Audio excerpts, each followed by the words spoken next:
तर राम राम भावांनो. तर आज आपण जाणार होतो नाशिक जिल्ह्यातील निफाड तालुक्यात असणाऱ्या उगावखेडे येथे आज इंग्लज मातेच्या देवीचा वर्धापन दिन होता. सोप्या भाषेत सांगायचं म्हटलं तर देवीचा आज प्रकट दिन होता. तर देवीच्या दर्शनासाठीच आपण तिकडे चाललो होतो. देवीचे ऐतिहासिक रहस्य, भारतातील एकमेव असे स्वयंभू श्री आदिशक्ती यांचे 52 पीठांपैकी एक मंदिर आहे. तर या देवीचे मूळ स्थान पाकिस्तान सरहद्द येथे आहे. डोंगरपुरी महाराज हे देवीचे प्रिय असे भक्त होते. 95 वर्ष देवीचे त्यांनी असे तप केले. डोंगरपुरी महाराज यांचे खूप वय झाले, या कारणाने त्यांचे शरीर खूप थकले होते. देवीच्या दर्शनासाठी जाणे त्यांचे शक्य नव्हते आणि त्यावेळी डोंगरपुरी महाराज देवीला आमंत्रण देण्यासाठी गेले आणि ते म्हणाले, तू माझ्या नगरात चाल, मी आज तुला शेवटचं भेटण्यासाठी आलो आहे. देवीने त्यांना आशीर्वाद देऊन दक्षिण दिशेस मार्ग केला आणि देवीने महाराजांना सांगितले, मार्ग करत असताना तू जिथे मागे वळून बघितले तिथे मी स्थान बंद होईल. परंतु रस्त्यात विंत नदीला महापूर आला होता. त्यावेळी डोंगरपुरी महाराजांनी मान तिरपी करून मागे वळून बघितले व तिथेच इंग्लज मातेने कुमारी अवस्थेत तिथेच स्थान ग्रहण केले. डोंगरपुरी महाराजांनी स्वहाताने देवीचे मंदिर स्थापन केले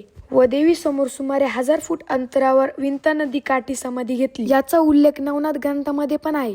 दरवर्षी श्रावण शुद्ध एकादशी, चैत्र नवरात्री, अश्विन नवरात्री, पौष पौर्णिमा आणि नवरात्री उत्सव साजरा केला जातो. आपले भाग्य म्हणजे त्या पावन भूमीच्या परिसरात आपण जन्माला आलो व इथेच देवीचे मंदिर स्थापन करण्यात आले. मित्रांनो, व्हिडिओ आवडला असेल तर लाईक, फॉलो, कमेंट नक्की करा.